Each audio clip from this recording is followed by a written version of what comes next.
ተነስተልን ተመልካቾች ከትግራይ ቴሌቪዥን ተላልፍ የአማርኛ ቋንቋ ዜናችን አሁን ጀምሯል። ከዜናዎቹ ጋር በእነት ሰለሞን።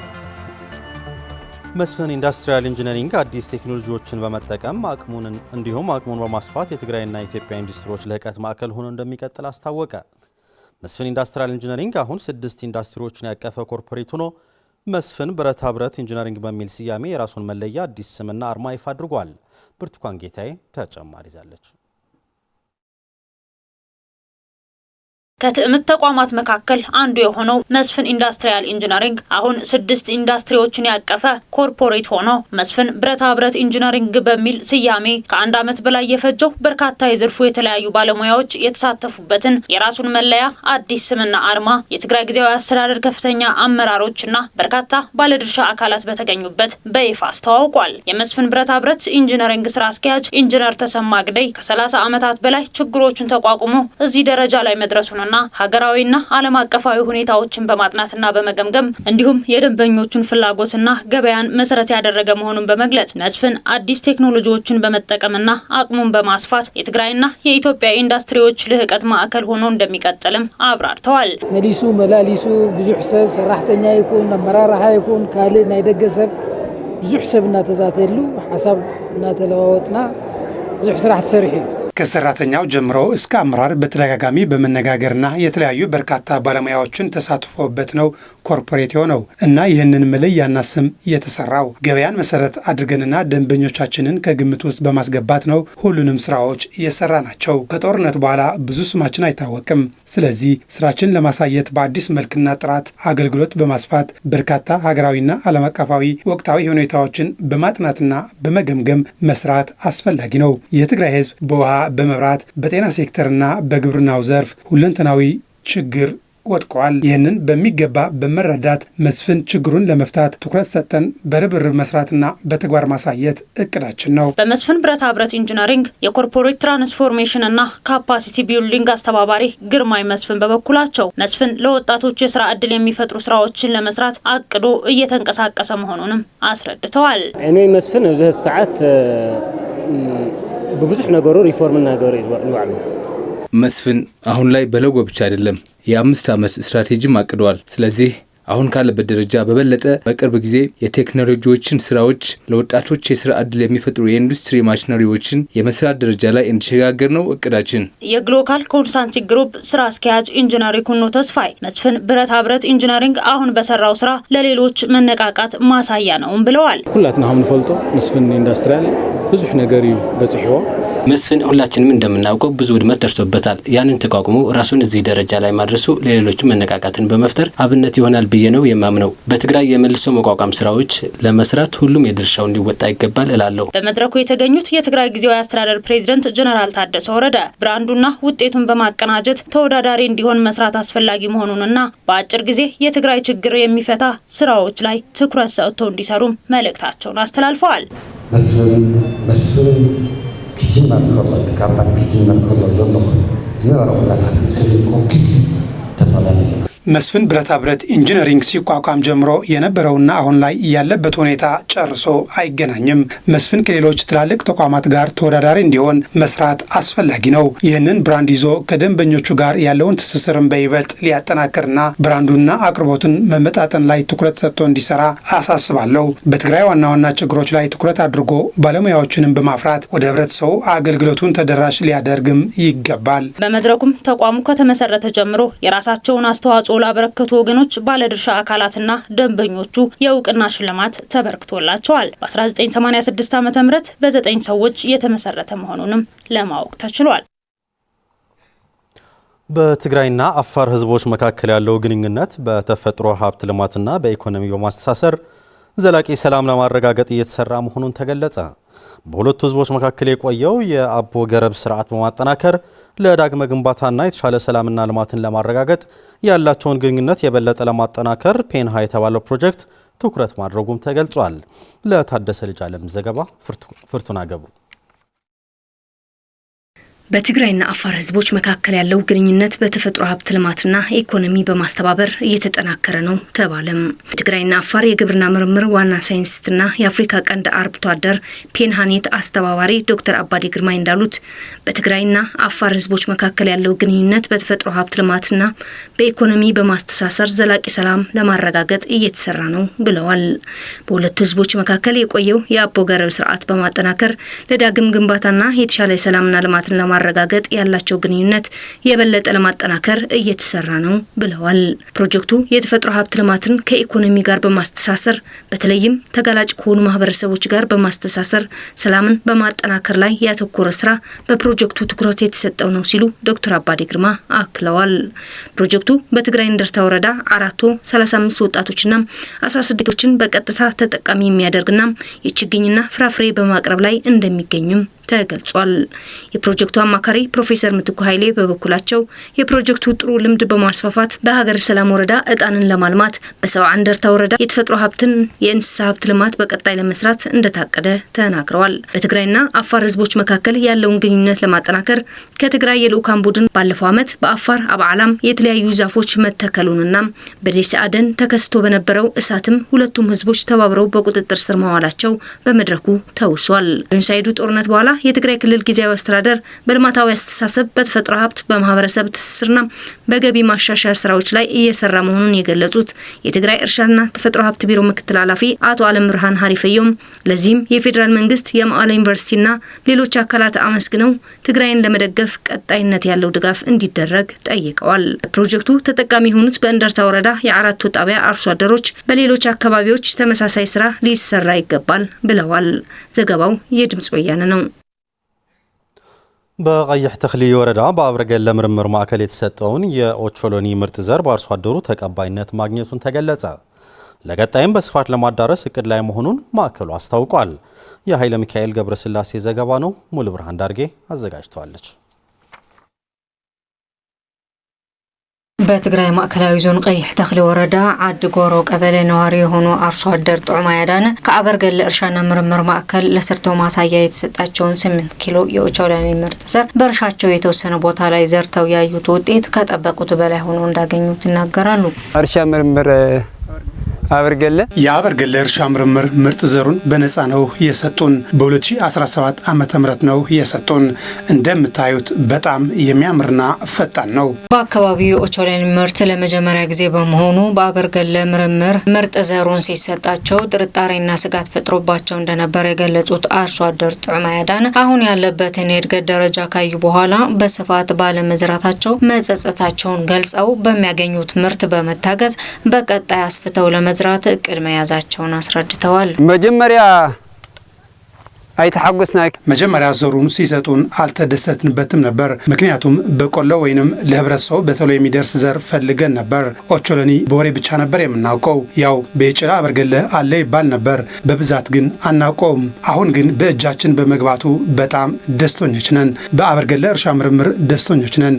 ሌላ አዲስ ዘርም አምጥተው ቢሰጡን እያልኩኝ ምስጋናዬን እገልጻለሁ። በተመሳሳይ የቀበሌው ነዋሪ አርሶ አደር ዘሚካኤል ዘርአይ የኦቾሎኒ ዘር ከዚህ ቀደም በአካባቢ ተዘርቶ እንደማያውቅና ለመጀመሪያ ጊዜ የዘሩትን የኦቾሎኒ ዘር በጥሩ ሁኔታ ላይ እንደሚገኝ ይገልጻሉ። ብዙሃውና መሰረት ግን መጀመሪያ እንደተሰጠን ቀላል ጥርጣሬ አልነበረኝም። ሰኔ አጋማሽ ነው የዘራሁት። ሁሉም አልዘራሁትም፣ ቀንሼ ነበር የዘራሁት። በጣም ጸጽቶኛል። አሁን ስታየው በጣም ያስደስታል። ለቀጣይ በብዛት ለመዝራት አስቤያለሁ፣ ተስፋም አድርገናል። ከዚህ ቀደም የኦቾሎኒ ምርት በአካባቢ ተዘርቶ እንደማያውቅ የገለጹት በአበርገለ እርሻ ምርምር ማዕከል የኢኮኖሚ የስራ ሂደት አስተባባሪና ተመራማሪ አቶ ዳርጌ መኮንን ከኦሮሚያ ክልል የመጣ ሰዲ የተባለ የኦቾሎኒ ምርጥ ዘር በ17 የአበርገለ አርሶ አደሮች ሙከራ እየተካሄደበት መሆኑን ገልጸዋል። አሁን ተፈላጊነቱ ስለጨመረ በቀጣይ በአካባቢው ለማዳረስ ማቀዳቸውን አክለዋል። ቅድመ ሕዚ ምንም ተሞክሮ ዘይፈልጥ አንሕና ከዓ ከዚህ ቀደም ተመክሮ የማያውቅ በመሆኑ እኛም የኦቾሎኒው ዘር ከሚስማማውና ጥሩ ውጤት ያስገኝልናል ብለን ከገመትነው አካባቢ ሰዲ የሚባል የኦቾሎኒ ዘር አስገብተን የተሻለ ምርት ይገኝበታል የሚል ግምት አለን። ከሄክታር 60 እና 70 ኩንታል የሚገኝበት ሰዲ የተባለው ዘር ነው ያስመጣ ነው።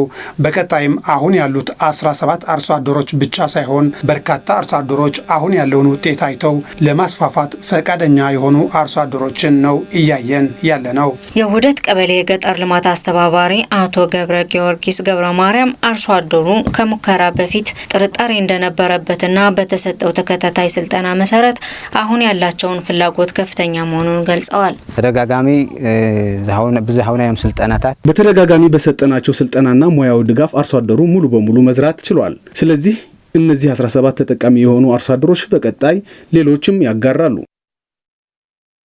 የዓለም የልብ ቀንን ምክንያት በማድረግ ነፃ የጤና ምርመራ እንደሚደረግ የትግራይ ጤና ቢሮ ገለጸ።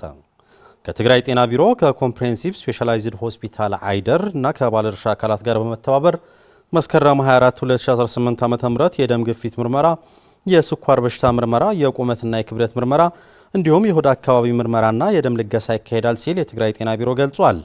የምርመራና የደም ልገሳው ከጧቱ 3 ሰዓት እስከ ምሽቱ 10 ሰዓት በሮማናት አደባባይ ይካሄዳል ተብሏል።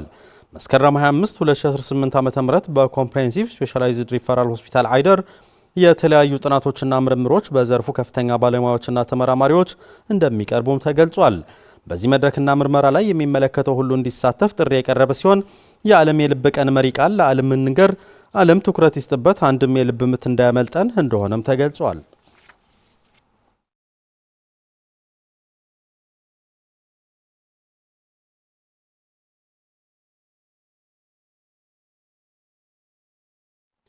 በአፍሪካ ለመጀመሪያ ጊዜ በሩዋንዳ በተካሄደው የዓለም ብስክሌት ሻምፒዮና ኢትዮጵያን በመወከል ከአፍሪካ አንደኛ ከዓለም ደግሞ 7ኛ ደረጃ በመያዝ ታሪክ የሰሩት ተጋሩ የብስክሌት ተወዳዳሪዎች በመቀለ አሉላ አባነጋ አየር ማረፊያ ሲደርሱ ደማቅ አቀባበል ተደርጎላቸዋል። ከውድድሩ በርካታ ልምዶችን በመቅሰም በቀጣይ በሚደረጉ ውድድሮች የተሻለ ውጤት ለማስመዝገብ በርትተው እንደሚሰሩም ብስክሌተኞቹ ገልጸዋል። ፍሬህይወት ወልደመድህን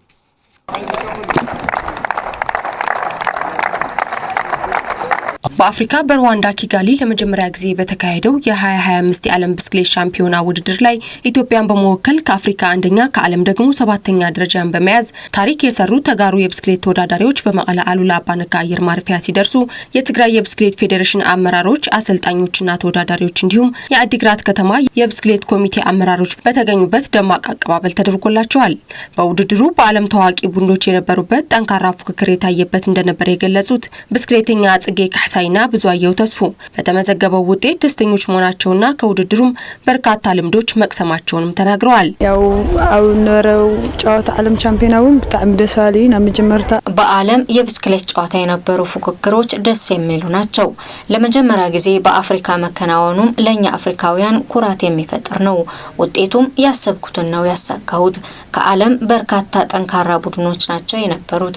ከነሱ ውስጥም አንዲት አፍሪካዊ መኖሬ ትልቅ ነገር ነውና በጣም ደስተኛ ነኝ። መጀመሪያ ጊዜ ምስተምኻኑ ዝውጽት እዚ ውጤቱ ለመጀመሪያ ጊዜ እንደመሆኑ መጠን ልዩ ስሜት ነው የሚሰማው። ራዕይም ይኖርሃል። በርካታ ልምድ ያላቸው ብስክሌተኞች በ10 እስከ 15 ደቂቃ ሲቀድሙ ማየት አቅምህን እንድትፈትሽ ያደርጋል። ነገ ከነሱ የተሻለ ውጤት ለማምጣት እንድትጠነክር ይረዳል። በቀጣይ ለሚከናወነው የአፍሪካ ብስክሌት ሻምፒዮና በቂ የሆነ ዝግጅቶችን በማከናወን ከዚህ የተሻለ ውጤት ለማስመዝገብ ዝግጅቶችን እንደሚያደርጉም ተናግረዋል። አፍሪካ ሻምፒዮን ቀጻልኒዮ ያው በቀጣይ የአፍሪካ ሻምፒዮን ይካሄዳል። እዚህ ያለነው ደግሞ በዓለም ሻምፒዮን የተሻለ ውጤት ያመጣን ስለሆነ በውድድሩ የወርቅ ሜዳሊያ ለማምጣት ነው እቅዳችን። እናሳካዋለን ብለንም እናምናለን።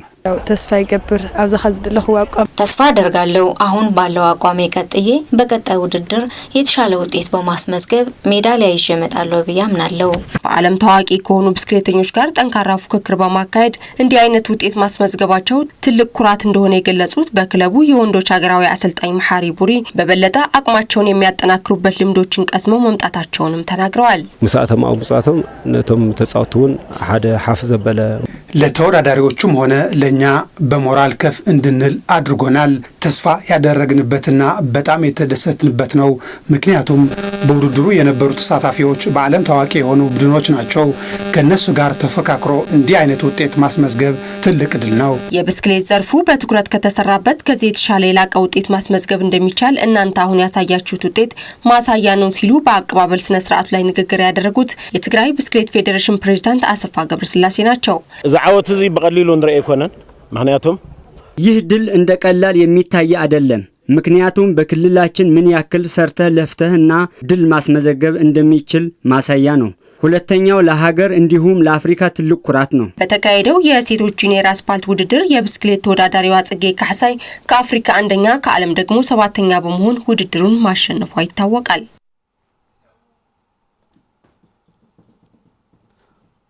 በመጨረሻ የሩሲያ ሳተላይቶች የብሪታንያ ወታደራዊ ሳተላይቶች እንደሚከታተሉ የዩኬ የጠፈር አዛዥ ኃላፊ ተናገሩ። ሜጀር ጀነራል ፖል ቴድማን ከቢቢሲ ጋር በነበራቸው ቃለ ምልልስ ላይ ለመጀመሪያ ጊዜ ሞስኮ በዩኬ ህዋ አሰሳ ላይ ያላትን ጣልቃ ገብነት ተናግረዋል።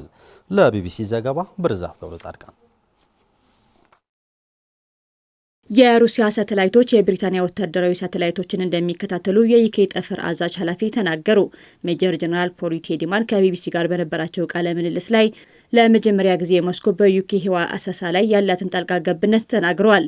ሩሲያ ምድር ላይ ሆና በምትቆጣጠራቸው ስርዓቶች የዩኬን ወታደራዊ ሳተላይቶችን ለማፈን በየሳምንቱ ጥረት እንደምታደርግ ተናግረዋል። ባለፈው ወር የጀርመን መከላከያ ሚኒስትር ቦሪስ ፒስቶሪስ ሩሲያ ጦራቸው የሚጠቀምበትን ሳተላይት ላይ የማወክ ተግባር መፈጸሟን ተናግረው ነበር። ጀነራል ቴድማን ሩሲያ ተመሳሳይ ድርጊት በዩኬ ሳተላይቶች ላይ መፈጸሟን ተናግረዋል። ሩሲያ የሳተላይቶችን ግንኙነት ለማፈን የምታደርገው ጥረት ሆን ተብሎ የሚደረግ መሆኑን ገልጸው ይህ ተግባር ዩክሬን ላይ ወረራ ከፈጸመች ጊዜ አንስቶ መጨመሩን ተናግረዋል። ብሪታንያ በህዋ ላይ ለግንኙነትና ለቅኝት የምትጠቀምባቸው በርካታ ሳተላይቶች አሏት። አሜሪካ፣ ቻይናና ሩሲያ እያንዳንዳቸው ከ100 ሳተላይቶች በላይ በህዋ አሏቸው። ባለፉት 10 ዓመታት የሩሲያና የቻይና ሳተላይቶች በ70% በምህዋር ላይ የሚያደርጉትን በረራዎችን ጨምረዋል። ጀነራል ቴድማን ሩሲያና ቻይና ጸረ ሳተላይት የጦር መሳሪያዎችን መሞከራቸውን ተናግረዋል። ዩኬና ዩኤስኤ ሩሲያ በህዋ ላይ የኒውክሌር ጦር መሳሪያ ለማስቀመጥ እየሰራች ነው በሚል ማስጠንቀቂያ ሰጥተዋል። አሜሪካ ቻይናን እንደ ስጋት ስትመለከታት፣ ጀነራል ቴድማን ደግሞ ሩሲያን እንደ አሁኑ ጊዜ አደጋ ይገልጿታል። ተመልካቾች ዜናዎቻችን አብቅተዋል። ስለተከታተላችሁ እናመሰግናለን። ሰላም።